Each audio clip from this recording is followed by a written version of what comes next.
Have you ever been in, say, a meeting or maybe a class, even just talking with friends, and you had something you wanted to say, an idea, an answer, Oh, yeah. but then the sort of wave of silence just washes over you and you hold back? Definitely. I think most people can relate to that feeling, that little pause where you decide not to speak. Exactly. It's especially true, I think, in things like language classes, Right. where the words feel like they get stuck somewhere on the way out. Mm-hmm. That barrier, even if it's invisible, feels very real. Right. And that's actually what we're diving into today, this whole phenomenon of student silence, specifically in English-speaking It's a classrooms. really interesting area. Our source material is a research paper. It's called The Factors of Student Silence in the English-Speaking Classroom Performance at 11th Grade of SMKN1 Temblahan. It's from a journal, J. Schulz of Indragiri, Volume 2, Number 2, from May 2021. And our mission, really, is to unpack why students stay silent. We want to look beyond just saying they're quiet and understand the different reasons, what silence really means in this context, and, what it tells us about learning languages and communicating generally. Sounds good. It's a critical topic. Okay, let's get into it. So before we even talk about the silence, maybe we should touch on why speaking English is considered so important in the first place. Yeah, absolutely. I mean, the research really underscores English as this huge international language, right? It's vital for, well, global communication, for education, especially higher ed. And it's taught everywhere, like in Indonesia, where this study happened. It's taught from elementary school all the way through university. Exactly. And the curriculum there, like in many places, isn't just about grammar rules on paper. The aim is for students to actually use the language. To have short conversations, ask questions, answer them, share their thoughts. Right. Active communication, that's the goal. But the reality seems quite different based on this paper. It really does. The paper describes this common observation. Students often just stay quiet, they don't respond, even when the teacher prompts them in English. Even though speaking is supposed to be the key thing for communication. Precisely. It's a real paradox. So when the paper uses the word silence, are we just talking literally no sound? Or is there more to it? What does that quiet actually mean? It's definitely more complex than just the absence of noise. I mean, yes, on the surface, it's students not talking or answering, but the research looks deeper. Okay. It can signal, for instance, that a student feels they just can't express their ideas. Maybe they don't know the right words, the vocabulary. Or maybe they lack motivation. That too. And Yeah. some experts mentioned in the paper, like Nokayan, even suggest it could be a form of resistance. Resistance, that sounds strong. How so? Well, it might not be active defiance. Another expert, Bahrain, suggests it could come from feeling disinterested or bored, maybe frustrated. Or even, interestingly, it could be seen as a quiet form of strength, like a passive refusal to engage. Wow. That adds a whole other layer to just thinking someone is shy. It does. And the impact of this silence, whatever the root cause, is pretty significant in the classroom. It really interferes with the learning process. I can see that. It must make it hard to create that attractive environment teachers aim for. Exactly. It hinders that.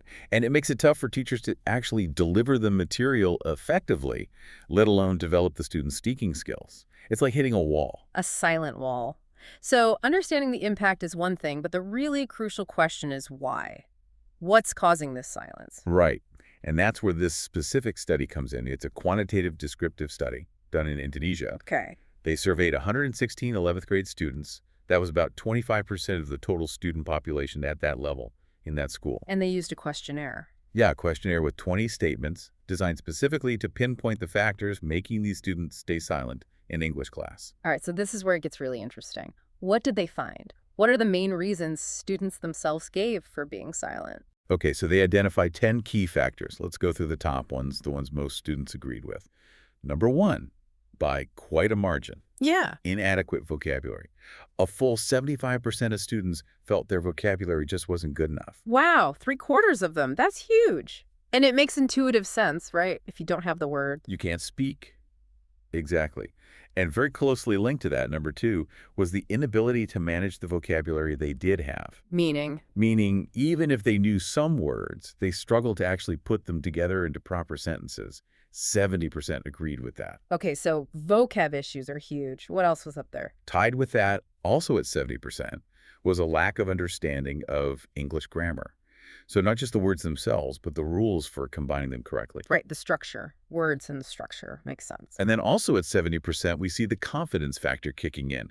Students felt their performance was, and this is their own assessment, not good when they try to speak English. That feeling of inadequacy. Yeah. Then number 5, and this one's quite telling about the classroom environment. 69% agreed they were afraid of being scolded by the teacher if they made a mistake. Ooh, that fear of negative consequences from the authority figure, that's powerful. Very. And closely related, number 6, 68% said their pronunciation was very poor. Another source of self-consciousness. Which naturally leads to nervousness. Was that on the list? It was. Number 7. 66% felt nervous when they had to speak in front of the class. That physical anxiety reaction. Okay, well. Number 8 relates back to understanding. 64% found it difficult to actually understand the English material being taught. And if you don't understand it, it's hard to apply it or talk about it. Sure, you can't discuss what you don't grasp. Exactly. Then we have another social factor at number 9. 63% were afraid of being criticized by their friends if they made mistakes. Peer pressure. That's always a big one, especially for teenagers. Definitely.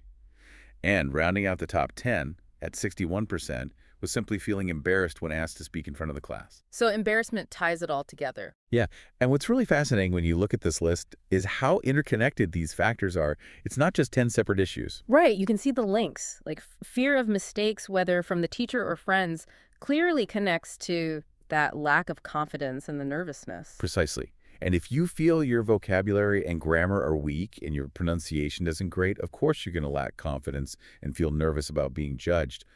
Silence almost becomes a defense mechanism. A rational choice, in a way, given those fears and perceived skill gaps. It seems that way. And the study actually went a step further and tried to identify the dominant factor overall. Oh.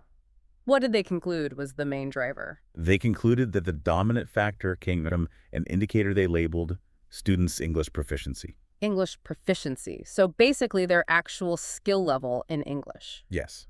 And within that dominant factor, the researchers highlighted 4 key aspects.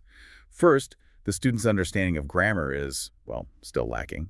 Second, students just don't have strong confidence to speak or express themselves using English. We saw that reflected in the individual factors. Right. And third and fourth are both about vocabulary again. Students can't effectively manage the vocabulary they have, and they also struggle to increase their vocabulary. So it really circles back to those foundational language skills, grammar and vocabulary, which then heavily impact confidence. Exactly. These core proficiency issues seem to be the fundamental challenge that underpins a lot of the silence observed in these speaking classes. That's a really crucial insight. It suggests that just telling students don't be afraid might not be enough if the underlying proficiency isn't there to support them. That seems to be the implication. The fear is often rooted in a real perceived lack of ability. Okay, so to maybe understand this silence even better, it might help to quickly define what speaking actually is in this context. How do the sources talk about it? Good idea. Generally, the sources define speaking simply as, using language to communicate with others. Pretty straightforward. Yeah, but it involves expressing your ideas, your concepts, your feelings, and doing it in a way that's clear and precise. It's seen as a productive language skill, unlike listening or reading. And it requires speed, right? You have to react quickly in conversation. Exactly. High-speed reaction is part of it. It's dynamic. And why do we speak? What are the basic aims? The paper mentions Terrigan's work on this. Yes, Terrigan outlines 4 essential aims of speaking. First, simply to inform. Sharing facts, ideas, knowledge, like a teacher explaining something. Okay, to inform. What else? Second, to entertain. Making the listener feel happier, like telling a funny story or anecdote. Sure. Third, to persuade. Trying to convince someone to do something or believe something, like a teacher using examples to encourage students to try an activity. Right, persuasion. And fourth, to discuss. Making decisions, planning things, solving problems together. This often requires active participation from everyone involved. So informing, entertaining, persuading, discussing. When students are silent, they're missing out on practicing all of those functions in English. Pretty much all of them, yeah. The paper also touches on different types of speaking, doesn't it? Monologue versus dialogue. It does. It distinguishes between monologue, just one person speaking, like giving a lecture or maybe reading the news. Which can be planned, like with notes, or unplanned, like just talking spontaneously. Exactly. And then there's dialogue, which involves 2 or more speakers. Like this conversation we're having. Right. And dialogue can be Interpersonal, more about social connection or transactional, focused on getting specific information across. And again, dialogues can be planned or, like most everyday conversations, largely unplanned.